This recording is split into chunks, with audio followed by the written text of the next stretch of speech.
जय हिंद। आइए आप देखते हैं अनुसूचियाँ। अनुसूचियों से भी क्वेश्चन पूछे जाते हैं, जैसे 9वीं 10वीं 11वीं 12वीं, ये चारों अनुसूचियाँ बड़ी महत्वपूर्ण हैं, और 5वीं। ठीक है, तो कुल 12 अनुसूचियाँ हैं, जिसमें हमको 5वीं 9वीं 10वीं 11वीं 12वीं मुख्य रूप से देखना है, और ज़रूर पूछी जाती हैं, विभिन्न परीक्षाओं में हमेशा पूछी जाती हैं।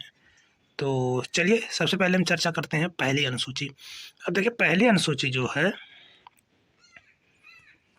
पहली अनुसूची है, इसमें क्या बताया गया है कि राज्यों एवं संघ क्षेत्रों, राज्यों एवं संघ राज्य क्षेत्रों के नाम व उनकी सीमाएं। कहने का मतलब है जितने राज्य हैं और संघ हैं, केंद्र शासित राज्य हैं, सबकी सीमा कहाँ तक होना चाहिए, ये सारी चीज़ें इसमें स्पष्ट रूप से बताई गई हैं।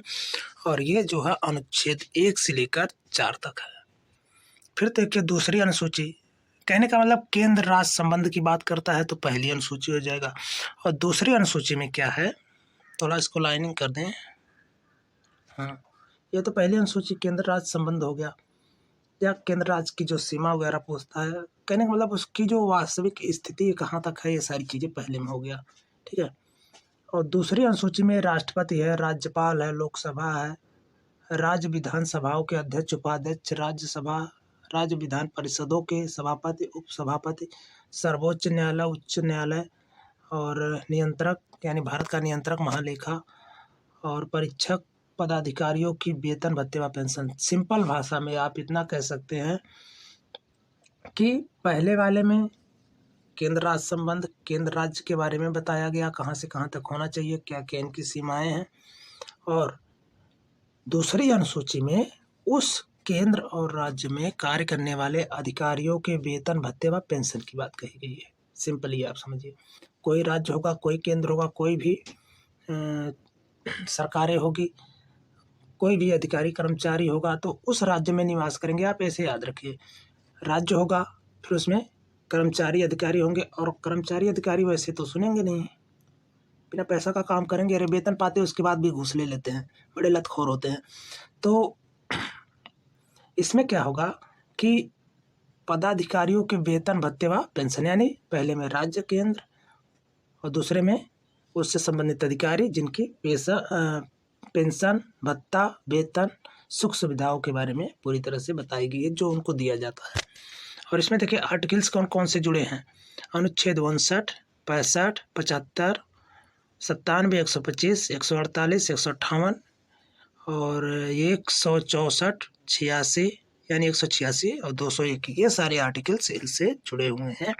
खैर अभी उतना चर्चा नहीं की जाएगी, बहुत ज़्यादा बड़ा हो जाएगा वीडियो। बस हम सिंपली इतना समझाना चाह रहे हैं कि अनुसूची 1, अनुसूची 2, अनुसूची 3 या 12 तक जितनी भी अनुसूचियाँ हैं, किन किन चीज़ों से जुड़ी हुई हैं। पहली अनुसूची क्षेत्र के बारे में वर्णन करती है, दूसरी अनुसूची वेतन भत्ता व पेंशन के बारे में बात करती है। तीसरी अनुसूची अब देखिए, तीसरी अनुसूची संघ राज्य मंत्री, संसद, राज्य विधानमंडल के सदस्य व चुनावों के प्रत्याशी, न्यायाधीश आदि द्वारा ली जाने वाली शपथ।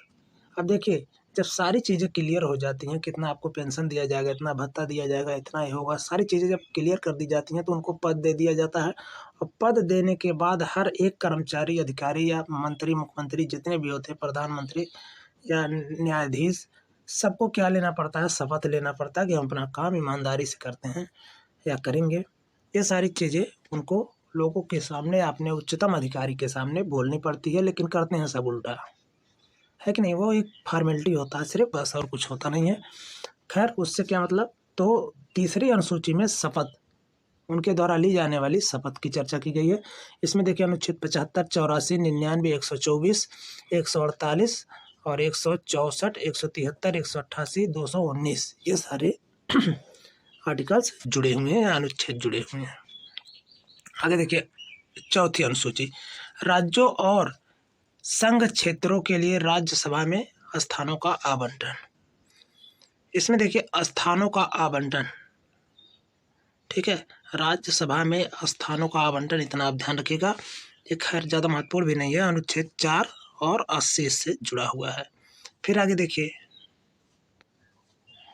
अनुसूची 5, 5 में क्या है, जनजातियों के प्रशासन व नियंत्रण से जुड़े प्रावधान, ये थोड़ा महत्वपूर्ण 244 में कहा गया है।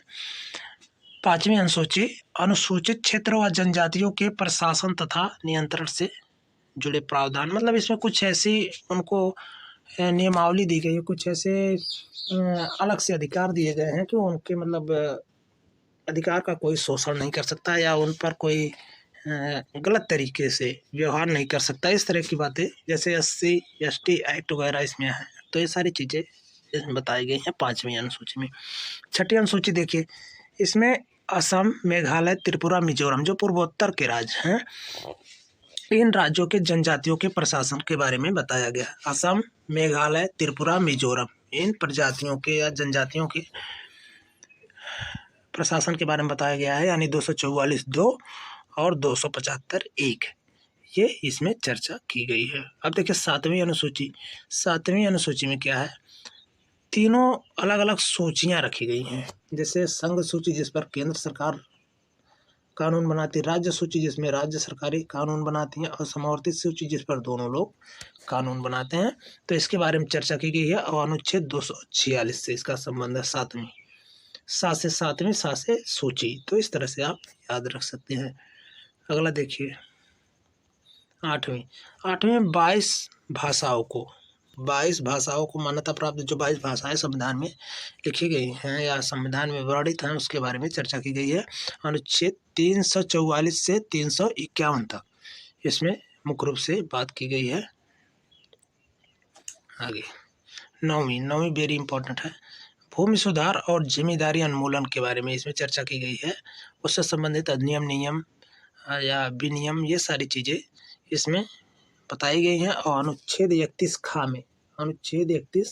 खा में ये सारी चीज़ें हैं। और इसमें देखिए और क्या है, जिन्हें न्यायिक पुनरावलोकन से बचाने के लिए इसमें सम्मिलित किया गया है। फिर 10वीं अनुसूची। 10वीं अनुसूची दल बदल, 10 से 10वीं, 10 से दल बदल के आधार पर संसद और विधानसभा के सदस्यों की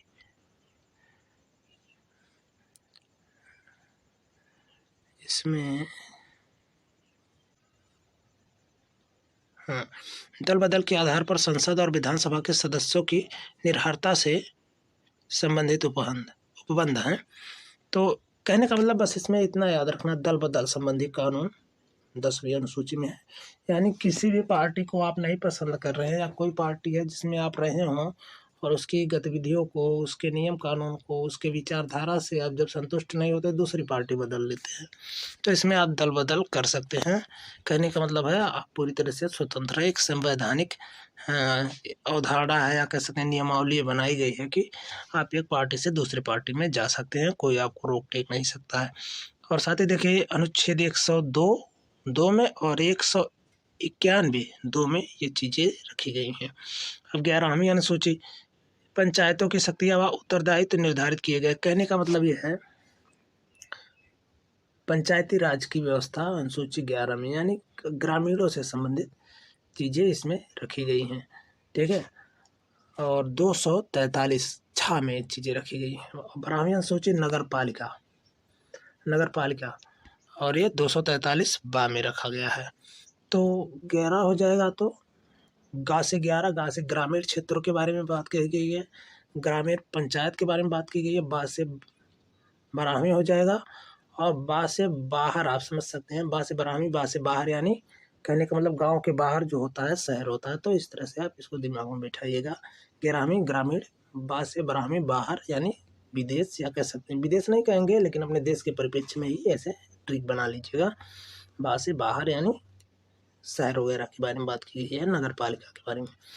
तो इस तरह से सारी अनुसूचियाँ रहीं। थोड़ा एक बार हम पुनः देख लेते हैं इसको जल्दी।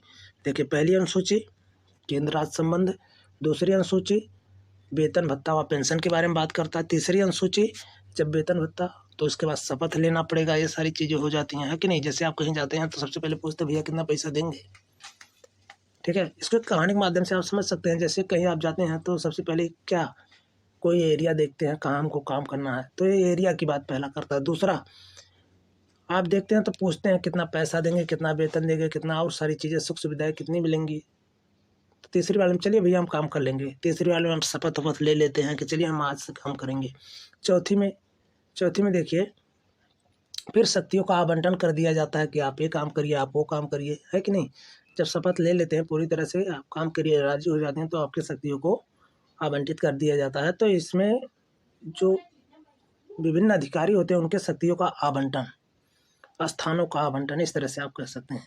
फिर पाँचवें में देखिए क्या होता है, जब आवंटन कर दिया जाता है तो क्या होता है कि आप सबके लिए कुछ न कुछ कार्य करते हैं, जिसमें अनुसूचित जाति को आप दिमाग में ज़्यादा रखिएगा। तो पाँचवें में अनुसूचित जातियों के प्रशासन वगैरह से जुड़े प्रावधान की बात कही गई है। छठी में देखिए, छठी में असम, मेघालय, मिजोरम यानी उधर पूर्वोत्तर राज्य वाले क्षेत्रों के बारे में आपकी क्या धारणा, इस तरह से आप इसको दिमाग में बैठाइएगा। फिर सातवें में देखिए सूचियाँ बनाई गई हैं, कुछ आपके अधिकार में है, कुछ केंद्र के है, कुछ आप और केंद्र दोनों के अधिकार में होना चाहिए। आठवीं में आप भाषा का कुछ प्रयोग करेंगे, तो भाषा 22 होती हैं जो वर्णित हैं। नौवां में देखिए सभी को आप न्याय दिलाएंगे, है कि नहीं। भूमि सुधार या जमींदारी उन्मूलन से संबंधित अधिनियम बनाएंगे, ये सारी चीज़ें यानी आपके कर्तव्य में होना चाहिए। फिर आप दल बदल नहीं करेंगे, यानी उल्टा सीधा नहीं करेंगे। जब आप बहुत ज़्यादा उस पद से, उस जगह से परेशान होंगे तभी आप इस तरह के कदम उठाएंगे। और साथ ही साथ 11 यानी ग्रामीण क्षेत्रों पर ज़्यादा ध्यान देंगे, और 12 नगर पालिका से संबंधित जो चीज़ें हैं उसमें भी आप सुधार करने का काम करेंगे। तो ये अपना कर्तव्य समझकर अगर आप याद करें तो अनुसूचियाँ याद हो सकती हैं। और फिर आगे देखिए 8वीं अनुसूची में 21वें संविधान संशोधन अधिनियम 1967 द्वारा जोड़ी गई। 8वीं अनुसूची में सिंधी भाषा को 21वें संविधान संशोधन द्वारा 1967 में जोड़ा गया। 8वीं अनुसूची में सिंधी भाषा, सिंधी आंदोलन यहाँ समझ सकते हैं, सिंधी भाषा 21वें संविधान संशोधन अधिनियम 1967 के द्वारा जोड़ा गया। तो इस तरह से अनुसूचियों का एक छोटा मोटा ब्यौरा रहा। और वीडियो कैसी लगी आप जरूर कमेंट करके बताइएगा। बाकी अगली वीडियो में मिलेंगे। धन्यवाद।